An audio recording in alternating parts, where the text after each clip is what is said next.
दंडोत बंदन अनेक बार, सर्व कला समरथ, सर्व कला समरथ। डोलन तेरा खो प्रभु, नानक दे कर हाथ। वाहिगुरु जी का खालसा, वाहिगुरु जी की फतेह। साध संगत का स्थान जगमग नूर है। महाराज जिथे साध संगत होती है, महाराज का प्रकाश होता है। उन्होंने हजूरी विच संगत प्रेम नाल पाठ कीर्तन बाणी नाल जुड़ना करती है, सच्चे गुरु नाल जुड़ना करती है। ते जिहड़े सेवा करने वाले ने वो निष्काम भाव नाल सेवा करते हैं, उन्होंने लालच नहीं है। ते उत्थे महाराज कहते गुरु नानक पातशाह आप हाजरी पढ़ते हैं। गुरमुख प्यारे कहते उत्थे आप गुरु नानक पातशाह हाजरी पढ़ते हैं। आप प्रतक होकर सब दियां बेनतियां सुनते, ते जिहड़े दीवान सजदे ने ना उहदे विच महाराज हाजर नाजर होंदे ने। जानो कि तुसी प्रेम नाल सुन रहे हो, प्रेम नाल सुरत जोड़ी है धन गुरु ग्रंथ साहिब महाराज के चरणों नाल, ते धन गुरु अर्जन देव महाराज के दर्शन कर रहे हो।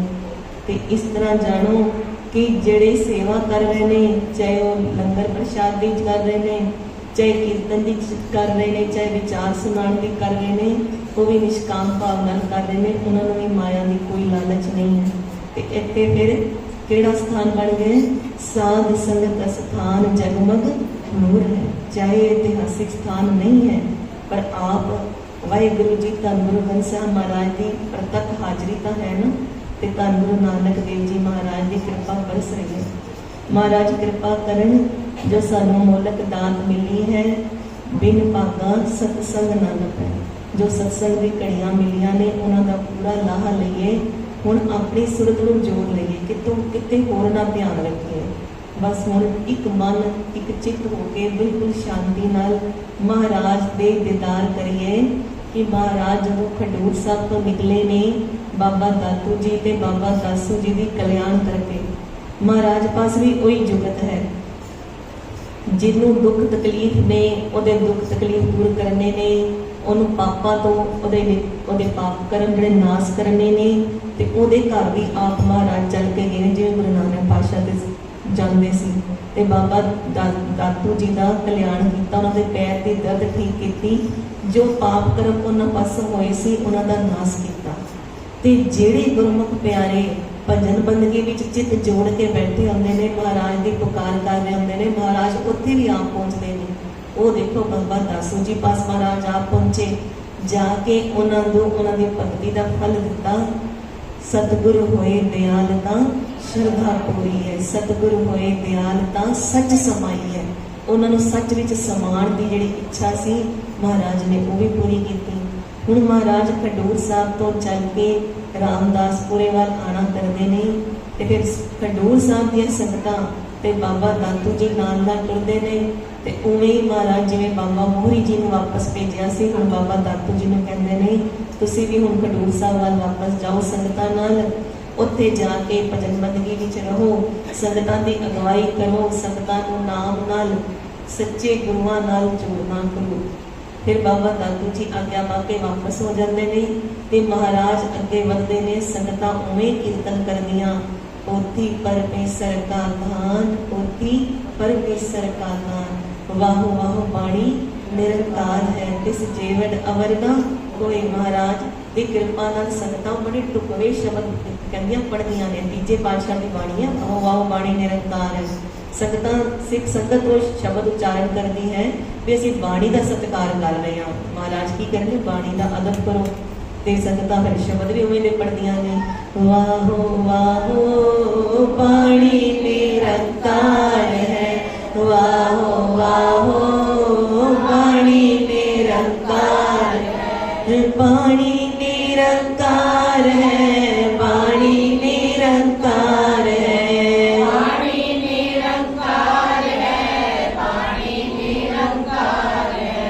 तिस जेवड़ अवर न कोई, तिस जे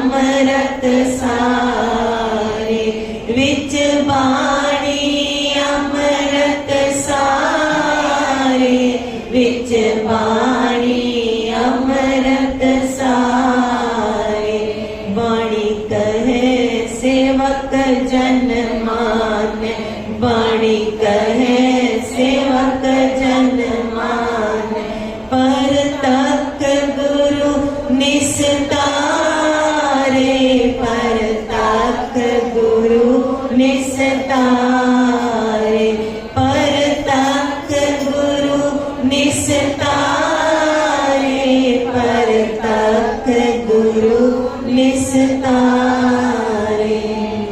बड़ी खुशियां करदियां संगतां अगे वध रहियां ने। जदों 2 कोह दी दूरी रह गई है दरबार साहब आण नूं महाराज ने उत्ते कुछ देर रुकना कीता है कि संगतां नूं कहे इत्थे थोड़ी देर टिको आराम करना। महाराज अपने ध्यान विच बैठ जाते ने, चौंकड़ा लगा के पालकी साहब उत्थे विराजमान करवाए जाते ने। ते हुण जिहड़ियां संगतां ने ना दरबार साहब जिहड़ियां राह वेख रहियां ने कि कदों आप मालक घर आएंगे। माता गंगा जी धन गुरु हरगोबिंद साहिब महाराज सारे राह उड़ीकदे ने कि कदों आण के घर दी सिद्धि करके उन्हां नूं पता चलदा है खुशियां भरी खबरां कि महाराज आ रहे ने ते 2 कोह दी दूरी ते रह गए ने। जदों एवें दी खबर मिलदी है ते हुण जिवें उत्थों संगतां छड्डण आ रहीआं सी ना इत्थों हुण संगतां कहंदे ने असीं लैण जाणा है अग्गों महाराज नूं। ते महाराज नूं लैण जाण वास्ते बड़े मुखी सिख उन्होंने नाम लिता साहिबजादे धन गुरु हरगोबिंद साहिब महाराज ने ते नाल लैके फुल्लां दियां मालावां लित्तियां। जिवें असीं सेहरा चढ़ांदे ना तो गुरु साहब नगर कीर्तन वो सेहरे लिते फुल्लां दियां वड्डियां वड्डियां मालावां लित्तियां। कई तरह के प्रसाद लंगर तैयार करके बड़ी जल्दी नाल संगतां ने जिहड़े उत्थों टुरियां ने कि असीं महाराज नूं जिन्ना हो सके अगे वध के लैण जाइए।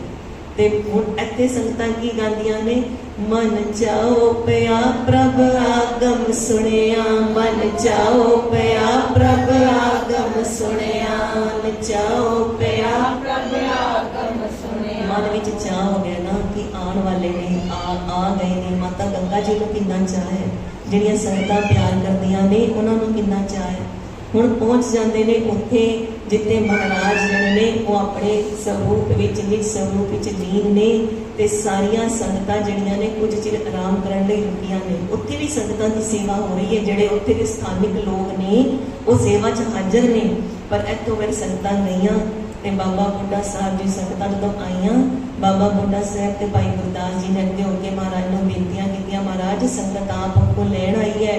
महाराज नाल साहिबजादा भी ने फुल्लां दियां मालां सेहरे लैके आए ने, लंगर प्रसाद मिठे प्रसाद लैके आए ने महाराज। ते महाराज ने फिर कहा बाणी का सत्कार करो। जिहड़ियां मालावां सी फुल्लां दियां सेहरे वो पालकी साहब नूं चढ़ाए गए। जिवें अज असीं वेखदे हां ना जदों पालकी साहब विच गुरु साहब विराजमान हो के अपने निजी स्थान तो जिते सुखासन होंदे ने महाराज के दरबार साहब जदों अंदर जाते हैं तो पालकी किन्नी फुल्लां नाल सजी होंदी उवें पालकी साहब ते बड़ियां ही मालां चढ़ाइयां। फिर सेहरे बाबा बुढ़ा साहब जी ने धन गुरु अर्जन देव महाराज ने भी बनाना किया।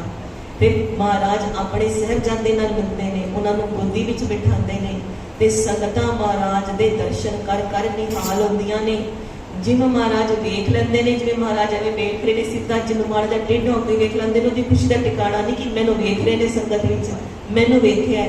ते महाराज सब को पुछदे ने राजी खुशी है, चढ़दी कला है, कोई दुख तकलीफ तो नहीं हुई। अगों बाबा बुढ़ा साहब जी की कहते हैं महाराज जिथे आप जी की कनेरी नजर होए उत्ते दुख तकलीफ किवें हो सकती है, सब राजी खुशी है। हुण जिन्हां सिख संगतां नूं महाराज पुछदे ने राजी हो उते पुछण नाल ही जिवें राजी हो जाते होंगे। कहते इन्ना सिखां विच चाह है कि महाराज ने मैनूं पुछिआ कि सारा परिवार राजी है, राजी हो। महाराज ने मेरे वाल वेख्या, महाराज ने मेरी टेढ़ी अख वल नज़र करके वेख्या सी जिवें असीं हाँ। असीं जे मान लो हुण धन गुरु ग्रंथ साहिब महाराज नूं साडी भावना ये महाराज जाणन ते असीं आप जाणीए साडी कैसी भावना है। जे इत्थे प्रतख हाज़र हो जाण धन गुरु अर्जन देव महाराज ते जिहदे जिहदे वाल वेखण वो अपने सहेलियां नूं किन्नी वारी दस्सेगी कि मेरे वाल वेख्या सी महाराज ने। एवें ही जाणो कि उत्ते सिख ने बार बार एक दूजे नूं दसदे ने मेरे कोल पुछिआ महाराज ने राजी खुशी, मेरे वाल वेख्या महाराज ने महाराज दे फिर उस्तत विच संगतां शब्द पढ़दियां ने, आवो सज्जना हो देखा दर्शन तेरा राम, हो देखा दर्शन तेरा राम। आवो सज्जना कर अपनड़े खड़ी तता, कर अपनड़े खड़ी तता। मैं मन चाओ कनेरा राम, मैं मन चाओ कनेरा राम, मैं मन चाओ कनेरा राम, मैं मन चाओ कनेरा राम। मन चाओ कनेरा सुन प्रभ मेरा, मन चाओ कनेरा सुन प्रभ मेरा। मैं तेरा परवासा, मैं तेरा परवासा। गुरु अर्जन देव साहिब जी, धन गुरु अर्जन देव साहिब। मैं तेरा परवासा, मैं तेरा परवासा। दर्शन देख पई न केवल, दर्शन देख पई न केवल। जन्म मरण दुख नासा, जन्म मरण दुख नासा। आओ सज्जना, आओ सज्जना, आओ सज्जना, आओ सज्जना। धन गुरु अर्जन देव साहिब जी, धन गुरु अर्जन देव साहिब जी। संगतां नूं बड़ी खुशी है, महाराज दा अपना घर है ना, उत्थे संगतां उਡੀਕਦੀਆਂ ने कि हुण घर आ रहे ने महाराज। उत्थों भी फिर महाराज नगर कीर्तन के रूप में पालकी साहब उवें ही सजे। हुण महाराज दे गले विच भी सिर है, साहिबजादे दे गले विच भी सिर है, फुल्लां दी माला है। महाराज ते साहिबजादा पालकी साहब के पिछे पिछे, कुछ संगत पीछे कीर्तन करती है, कुछ संगत पालकी साहब के अगे कीर्तन करती है। कहते सब तो अगे टल खड़काते ते खुशबूदार इत्र ते छिड़काव करते जाते हैं। क्यों ये छिड़काव क्यों होता है, धूप क्यों दिखाते हैं? एक तो ये वातावरण पवित्र होता है। एक जदों भी महाराज नगर कीर्तन के रूप में महाराज की सवारी बाहर निकली है, बाहर कई तरह के मनुख रहते हैं, कई तरह के घर ने, कई तरह के कारोबार ने, कितनी तरह की वस्तु है। तो उत्थे फिर जिहड़ियां खुशबूआं कह लो या जिहड़ी पंप प्रकार की गंध होती है, वो अलग अलग तरह की होती है। तो सिखां की यह भावना होती है कि महाराज को तो खुशबू वाली सुगंध हमेशा आस पास रहे। तो इस करके वो जड़े ने इत्र छिड़कते हुए चलते हैं कि वातावरण बड़ा पवित्र ते सोहना बनया रहे, कि संगतां आराम नाल। देखो जिथे एवें दा छिड़काव होएगा ना चंदन का, उत्थे की होंदा है वातावरण सफोकेशन भी नहीं होंदी। जिवें गुम हो जाता, जिवें संगत ज्यादा है तो उत्थे सफोकेशन भी नहीं होंदी। महाराज जदों एवें नगर कीर्तन के रूप विच दरबार साहब अगे पहुंचते हैं, उत्थे होर संगतां खड़ियां ने दरवाजे अगे स्वागत करन नूं। हुण महाराज को बहुत खुशी है कि असीं अपने घर पहुंच गए हां। ते अकाल पुरख वाहिगुरू जी धन गुरु नानक देव जी नाल कृपा नाल कारज जिहड़े पूरे होए ने, हुण जिहड़े कारज होर अगों सोचे होए ने वो आरंभ करने ने। महाराज हुण सोचदे ने पालकी साहब जी नूं कित्थे विराजमान कराना है। ते जिहड़ा साडा जिहड़ा स्थान है, जिहनूं असीं 68 तीरथ कहने हैं, दुख भंजनी मेरी दे नीचे जिहड़ा थड़ा साहब बणिया ने, ते महाराज पहले आप बैठते सी उस स्थान ते महाराज ने परिक्रमा विच पालकी साहब विराजमान कराए। उत्ते संगतां टिक के बैठ गईयां ते कुछ चिर उत्थे ही रहरास साहब होण नूं, चौंकी शुरू होण नूं कुछ समां बाकी सी, 4 घड़ियां दा समां सी। उत्थे कीर्तन होया। फिर महाराज ने उत्थे ही संध्या दे रहरास साहब अरदास बेनतियां होईयां, आरती कीर्तन शुरू होए। ते महाराज जिहड़े ने परिक्रमा विच उठ के दर्शनी ड्योढ़ी वल जाते हैं। दर्शनी ड्योढ़ी ते महाराज नमस्कार करके अंदर पुल तो अंदर जाते हरमंदर साहब। उत्थे महाराज नतमस्तक होंदे ते 4 परिक्रमा करते। हुण कई बारी तुसीं सोचो कि बई अंदर किहड़ा कोई प्रकाश है जिहड़ा महाराज परिक्रमा करते हैं ते नतमस्तक होंदे ने। नहीं, वो हरमंदर है। प्रकाश अगर हले बाणी का नहीं होया, हरमंदर ते तां भी हरमंदर है। महाराज ने नाम पहले रखे कि हरि दा मंदिर है, ते प्रकाश बाद च होया। उत्थे अकाल पुरख वाहिगुरू जी हर समय प्रकाशमान है ही हन, क्योंकि जिन्हां दा घर है वो हर समय प्रकाशमान ने। महाराज की ऐसी भावना है कि चारों गुरु साहबान हर समय प्रकाशमान है। महाराज 4 परिक्रमा करते, फिर महाराज कुछ चिर टिक के पुल तो उत्थों वापस आते। दर्शनी ड्योटी वाल देख के फिर महाराज सिर झुका के फिर 68 तीरथ ते आके बाबा बुड्ढा साहब जी उन्होंने कहते, बाबा बुड्ढा साहब जी तुसी ही योग हो कि तुसी सारी रात इत्थे रहन सवाई करनी है, सारी रात चारों पहर जिहड़ा है वो कीर्तन अखंड होंदा रहे ते तुसी पोती साहब दे लागे बैठे रहो, चाहो तो कुछ सिख नाल बिठाओ, प्रेमी सिख नाल बिठाओ। महाराज की आग्ञा पाके 68 तीरथ ते वो पहली रहन समाई है जो सरोवर के किनारे हुई है ते पोती साहब पालकी साहब विच विराजमान ने। वो पहली रहन समाई गुरु साहब के हुक्म विच हुई जो बाबा बुड्ढा साहब जी, भाई गुरदास जी होर प्रेमी सिखा ने मिल के की। महाराज कृपा करन कभी साडे जीवन विच भी उस ऐसी रहन समाई आए कि बड़े गुरमुख प्यारे उत्थे रहन समाई कर रहे हो, असीं याद करिए कभी बाबा बुड्ढा साहब जी ने इत्थे रहन समाई की सी। महाराज जदों कहते ने रहन सबाई कीर्तन आरंभ करो, चारों पहर रहन दे कीर्तन विच ही लगने चाहिए ने। आप महाराज और माता गंगा जी पास गुरु के महल उस वल जाना करते हैं। महाराज महलों विच जाते ने ते जिहड़े सारे सिख सेवक ने महाराज नूं आके मत्था टेकदे। महाराज इन्ने करुणामय ने, इन्ने मिठे ने, इन्ने मिठे ने कि महाराज एक एक सेवक नूं भी, चाहे कोई दासी है माता जी की, चाहे महाराज का कोई सेवक है, उन्होंने भी पूछते हैं कि राजी हो। महाराज इन्ने दिनों बाद घर आए ने ना, 4-5 दिन तो महाराज को समझो उत्थे लगे होंगे भी, 3 दिन तो बाबा मोरी जी ने कह के रोक लिया, 2 दिन खडूर साहब भी लगे।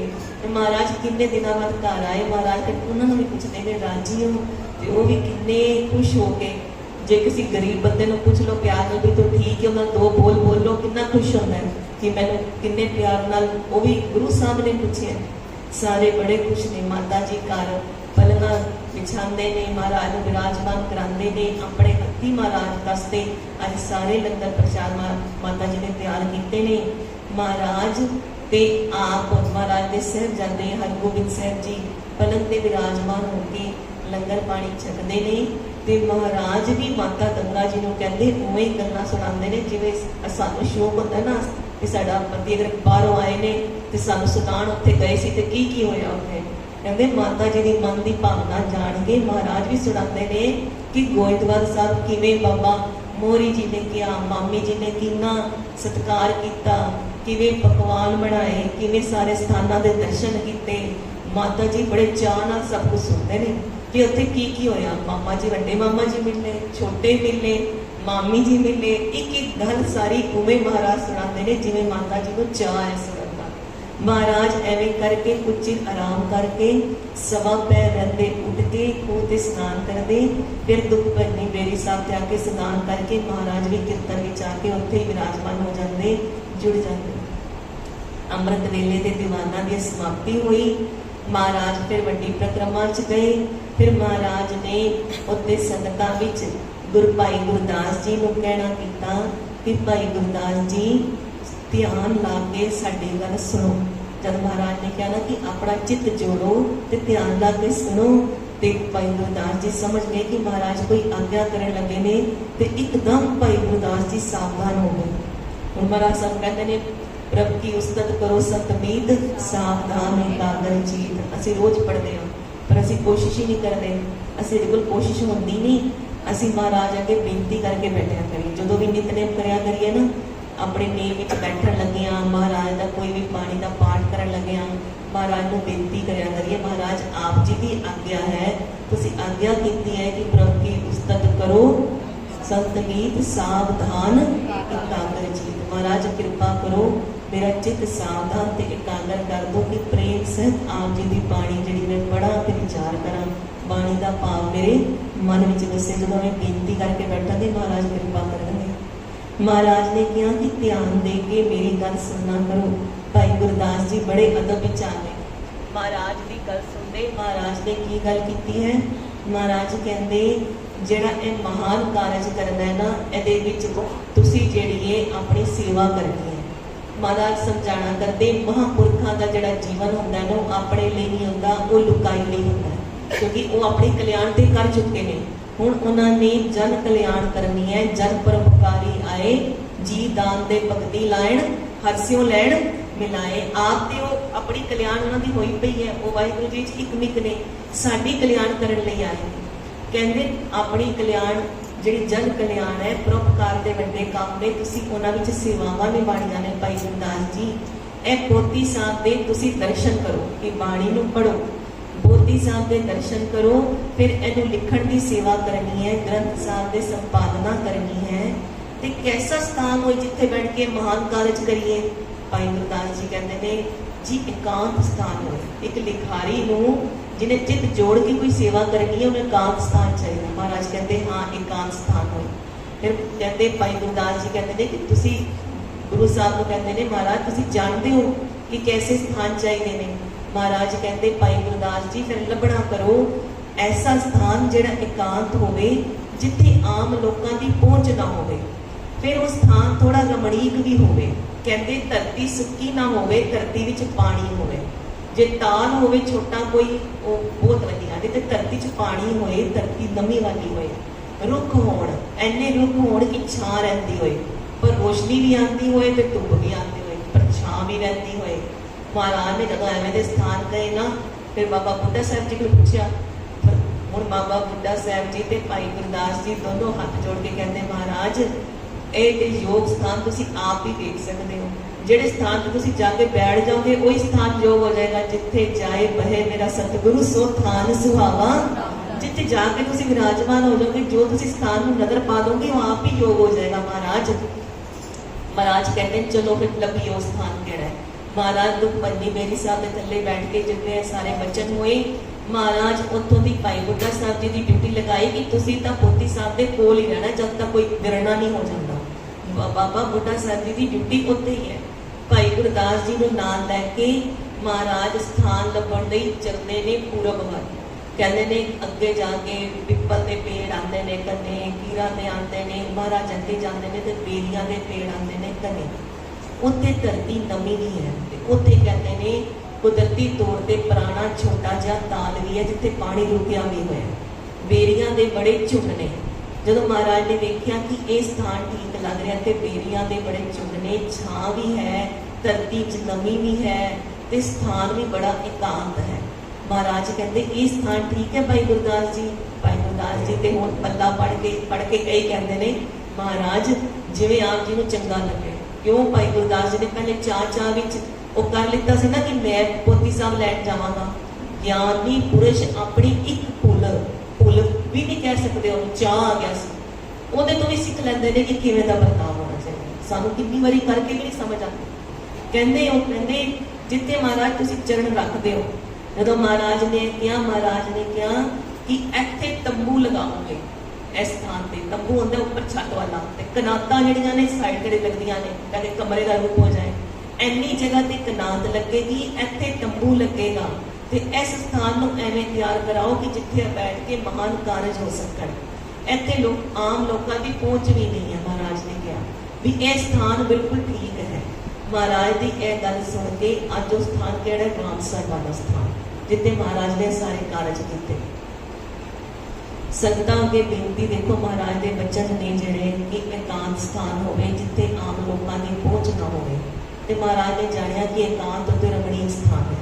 ਉਸ ਸਥਾਨ ਦੀ ਫਿਰ ਮਹਾਰਾਜ ਨੇ ਕਿਹਾ ਕਿ ਭਾਈ ਗੁਰਦਾਸ ਜੀ ਨੂੰ ਤੁਸੀਂ ਸੇਵਾ ਕਰਵਾਓ, ਸਥਾਨਾਂ ਨੂੰ ਤਿਆਰ ਕਰਵਾਓ। ਭਾਈ ਗੁਰਦਾਸ ਜੀ ਨੇ ਬੜੇ ਚਾਅ ਨਾਲ ਕੁਝ ਦਿਨਾਂ ਦਾ ਸਮਾਂ ਲਗਾ ਕੇ ਉਹ ਸਥਾਨ ਤਿਆਰ ਕਰਵਾਏ। ਕਿਵੇਂ ਤਿਆਰ ਕਰਾਏ? ਕਿ ਜਿੰਨੇ ਉੱਤੇ ਕੰਡੇ ਕੱਖ ਜਿਹੜੇ ਉੱਪਰੋਂ ਰਿਕਸ਼ਾ ਦੀ ਟਹਿਣੀਆਂ ਟੁੱਟ ਕੇ ਗਿਰੀਆਂ ਹੋਈਆਂ ਥੱਲੇ, ਉਹ ਸਾਰੀਆਂ ਸਾਫ਼ ਕਰਾਈਆਂ। ਜਿੱਥੇ ਮਹਾਰਾਜ ਨੇ ਕਿਹਾ ਸੀ ਤੰਬੂ ਤੇ ਕਨਾਤ ਲੱਗੇਗੀ, ਉਹ ਧਰਤੀ ਨੂੰ ਥੋੜਾ ਸਮਤਲ ਕਰਾਇਆ।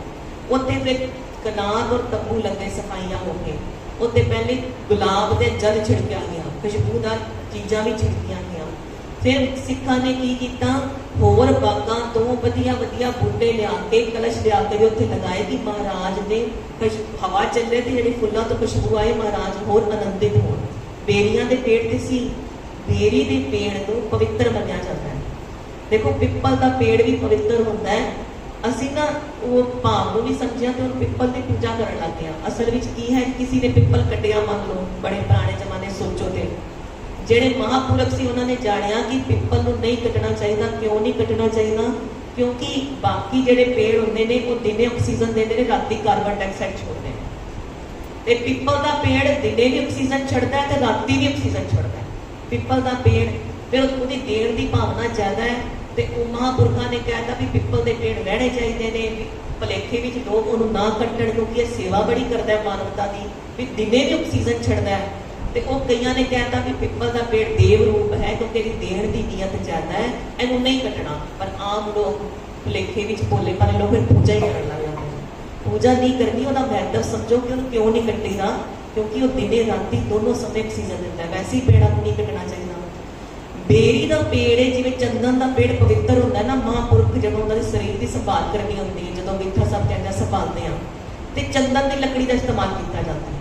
ਜਦੋਂ ਚੰਦਨ ਦੀ ਲੱਕੜੀ ਨਾ ਮਿਲੇ ਤੇ ਬੇਰੀ ਦੀ ਲੱਕੜ ਵੀ ਲਈ ਜਾਂਦੀ ਹੈ, ਬੇਰੀ ਦੀ ਲੱਕੜ ਵੀ ਪਵਿੱਤਰ ਮੰਨੀ ਜਾਂਦੀ ਹੈ।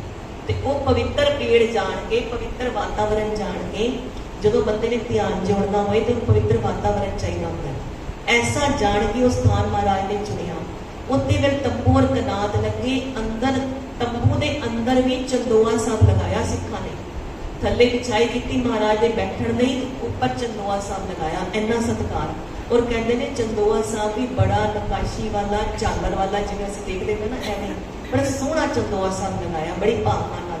ਤੇ ਕਲਸ਼ ਅੰਦਰ ਫੁੱਲਾਂ ਦੇ ਰੱਖੇ, ਖੁਸ਼ਬੂਦਾਰ ਮਹਾਰਾਜ ਪਾਸ, ਬਾਹਰ ਵੀ ਕਲਸ਼ ਰੱਖੇ, ਪੌਦੇ ਲਗਾਏ।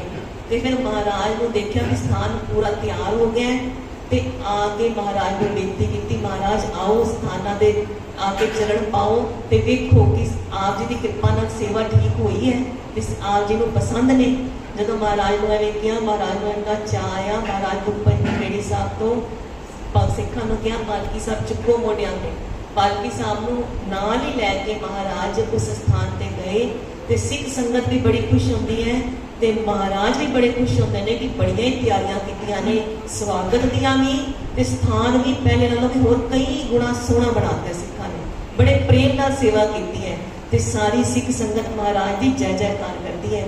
ਜੈ ਜੈਕਾਰ ਕਰੇ ਸਭ ਕੋਈ, ਜੈ ਜੈਕਾਰ ਕਰੇ ਸਭ ਕੋਈ, ਹਰ ਮਨ ਤਨ ਵਸਿਆ ਸੋਈ, ਹਰ ਮਨ ਤਨ ਵਸਿਆ ਸੋਈ, जय जयकार करे सब कोई, जय जयकार करे सब को। संगत बहुत खुश है। क्यों खुश है? भी गुरपूरे की जी वंडियाई है ना, देखो कैसी वंडियाई है। सिखा ने बेनती की, महाराज सानू समझ नहीं आती बाणी केड़ी कच्ची केड़ी सच्ची। महाराज कितने वड्डे कारज रब कर दिते। हुण कोई भलेखा रहेगा ही नहीं संपादना तो बाद कि बाणी केड़ी साडी गुरु दी मुख तो आई है ते केड़ी साडे गुरु दे मुख दी बाणी नहीं है। महाराज कृपा करन, जदों भी असीं जाइए, समय की समाप्ति है, असीं जाते हैं दरबार साहब जाके नतमस्तक होते हैं, शहीदां दे भी जाते हैं, असीं रामसर दर्शन करन नहीं जाते। महाराज का जो वचन है ना, जिवें वो वचन अज भी उवें ही चल रहा है कि आम लोग जिथे ना पहुंच सकन। लखां की तादाद की संगत रोज जाती है, जड़ा जाके दर्शन करती है दरबार साहब, और लखां विचों कुछ 100 ही पहुंचते होणगे रामसर साहब। देखो कितनी गिनती का फर्क है। 2-2.5 लाख संगत अगर रोज असीं कई दरबार साहब नतमस्तक हो रही है, कुछ 100 की गिनती होएगी जो रामसर पहुंचते होंगे। महाराज ने की किया, जिथे आम लोग ना जान, ते महाराज ने कृपा मंगया करी कि महाराज सानू भी रामसर जिहड़ी अपने पवित्र स्थानां दी उसारी करवाई, उस सानू भी दर्शन, सानू भी इशनान का जिहड़ा है वो महाराज कृपा करन ते मौका मिले। असीं अगली बार जाइए ते रामसर जरूर इशनान दर्शन करिए। कल महाराज कृपा करन रामसर जो महाराज ने तीरथ स्थापित किया वो दर्शन करांगे कि महाराज ने की वर बख्शे ते महाराज ने फिर अगे कारज किवें पूरे कीते। धन गुर अर्जन देव साहिब जी, धन गुर अर्जन देव साहिब जी, धन गुर अर्जन देव साहिब जी, धन गुर अर्जन देव साहिब जी। जूते निशान रहे, सजते दीवान रहे। वाहिगुरु जी का खालसा, वाहिगुरु जी की फतेह।